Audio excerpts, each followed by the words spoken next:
All right, good morning. Harris County Sheriff Ed Gonzalez. This morning at approximately 7 a.m., Jose Gilberto Rodriguez was taken into custody. Initially, at about 6:13 this morning, once again, an alert citizen called in a suspicious vehicle call. Our deputy responded very quickly, arrived a couple minutes after, and began searching the neighborhood. We're out here in the Cypress area, so it's possible that he was casing the neighborhood in search of his next victim. So thanks to the alert work of that citizen and swift action, we were able to get involved. The deputy began searching the neighborhood and came upon the vehicle that we had presented to the media, and he was still in that same Nissan Sentra, and he spotted him around Tower Oaks and Jones. A brief pursuit began at that point that lasted about 14 minutes, and about, again, 6:56 this morning, he was taken into custody after that brief vehicle pursuit at the 12,100 block of Wortham Lane, which is here in North Eldridge Parkway, at Fallbrook. It's been a long night. North Eldridge Parkway in Fallbrook. And that's where Deputy Reyes with the Harris County Sheriff's Office and other Harris County Sheriff's Office deputies quickly were able to take him into custody without incident at that point. There is a pistol inside the vehicle. Obviously, the vehicle will be processed, and there's still a lot of loose ends that need to be tightened up. But again, I want to just commend the hard work of the Harris County Sheriff's Office homicide investigators that have been working around the clock on this. To all our law enforcement partners, Chief Acevedo and the Houston Police Department that have also been investigating murders, and we've had a unified command on this, and so everybody was out on the ground searching countywide, and so we're very relieved. Want to thank actually all the partners. DPS has also been out here helping us, and everyone else. And so again, once again, the faith that we have in Texas law enforcement to get the job done. And again, very proud of our Harris County Sheriff's Office deputies, Deputy Reyes this morning in particular, with his teammates that made the traffic stop that ultimately apprehended him. So we're very relieved this morning because, again, we feel that he was possibly casing the area. Once again, we're out here in the Cypher area, which he was known to frequent. And so it was possible that he was looking to score his next victim. And so we're very relieved and, again, very thankful to the citizens of Harris County for calling in, being diligent, and reporting this to us so that we could take action. So any questions? Have you already had the sheriff's deputies in place in this area, specifically waiting for him to come back to this area? Correct. We've been all across the county, but we knew that this was one of the areas that he had targeted before, obviously the proximity to other victims. And so we've been out in high alert out here. All our deputies everybody's been working around the clock on this. We all did, our homicide investigators, everyone has been on the job around the clock. And so very thankful again to HPD, everybody that's out here, our deputies, our patrol deputies that are on the ground all the time and are on the spot, Johnny on the spot, so they got the job done. You were also here because his parents live in the area? Yeah, they do live in the area. So again, he's been known to frequent this area, either this or the East Tex corridor. So those were areas of concentration for us. But of course, we didn't want to get tunnel vision and limit it only to these areas. So we were spread all throughout the region. Is this kind of surprising? Someone who actually saw him in the car says he was driving like a normal passerby. It's not surprising because, again, thanks to all the media's help and everybody and our efforts to get the message out, I think everybody was on high alert. A lot of concerns out there, and rightfully so. So people called it in, and that's what we ask. If you see something suspicious, no matter how minimal it may be, call it in. In this case, it really paid off, and we're able to get on him very quickly, and we're glad it ended without incident. And again, a collective sigh of relief and for everybody. Sheriff, is he cooperating? It's still early in the investigation. That's what we're going to figure out. We'd like to find out what the motive was or the underlying motives were in this crime spree that occurred. So we'll see what information we could After releasing that picture yesterday, did you all get a lot more calls and tips, or just people scared that he might have already been in their area? We did receive a high number of calls, and we were vetting them all. We worked collaboratively with the Houston Police Department on it. Again, we had a unified command, so we were screening those calls and trying to respond in real time to them.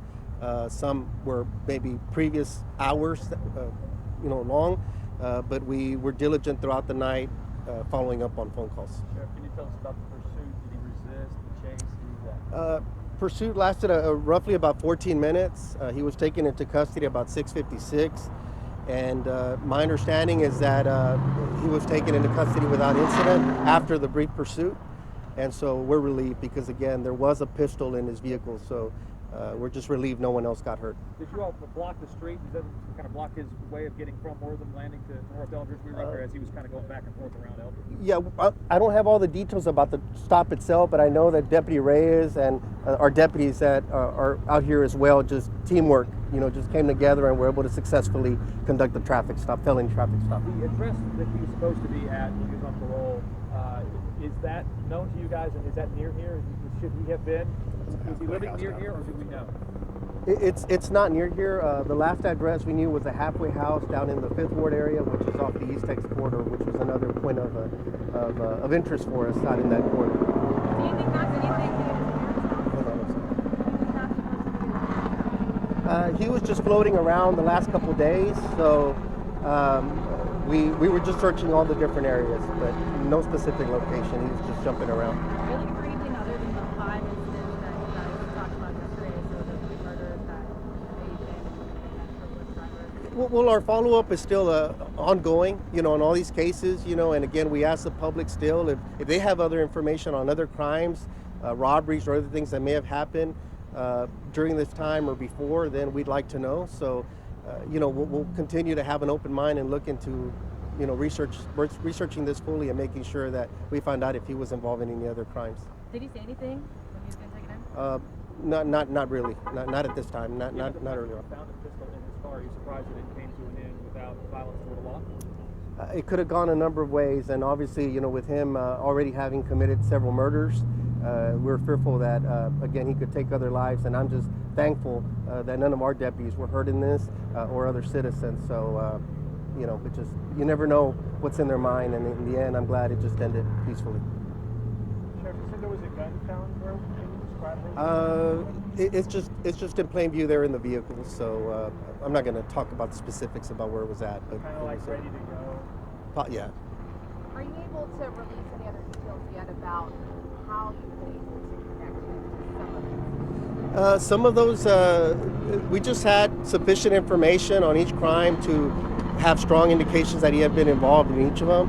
But we're going to tighten those loose ends that we still have and make sure we're still connecting the dots. So we'll have a little bit of time now to catch our breath and be able to work on it. Again, we've been working closely with HPD. They handled theirs, but it's been a very collaborative effort throughout these last few days to make sure that we've been communicating as much as possible. So we're very grateful to them. And I know it wasn't your case, but do you know how that mental body is now?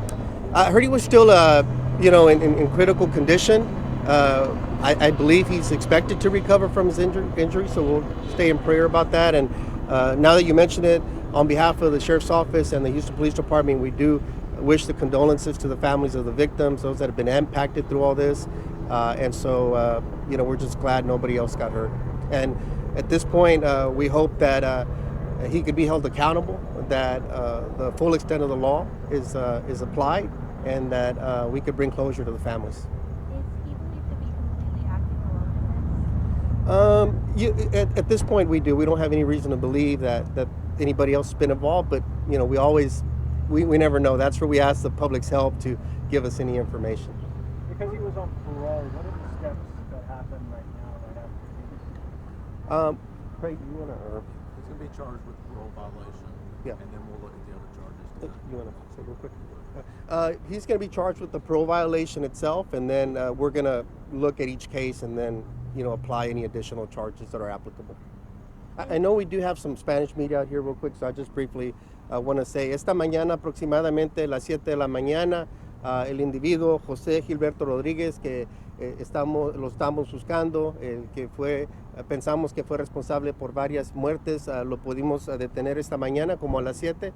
Nuestros oficiales, el oficial Reyes, recibió una llamada aquí de una persona que hizo una llamada de alguien sospechoso en el área, y estaba en el vehículo que estábamos buscando y lo pudimos localizar esta mañana sin incidente. Sí lo seguimos por como 14 minutos porque inicialmente no se quería parar, pero al fin se paró. Sí hay una pistola en el carro y le queremos dar las gracias al público, también al departamento de Houston Police, al Chief Acevedo, a los demás, por toda la colaboración que dieron para poder capturar a este individuo que era muy peligroso. Jefe González, ¿esta persona será acusada de homicidio capital? Es lo que vamos a investigar ahorita. Va a estar ahorita por el parole violation, porque estaba en la búsqueda por eso también, y vamos a ver los diferentes casos, pero es muy probable que eso va a ser el cargo. Okay, yo. Thank you all. Any other questions? The vehicle over here, was that one in connection with what happened at the Mattress One location? Is that the same vehicle? Yes, the Mattress One location. That's the vehicle, the license plate we have put out yesterday. All right, thank you. Thank you all very much. Anything else Appreciate that it. we release will be going through our Twitter and also through our Nixle. So,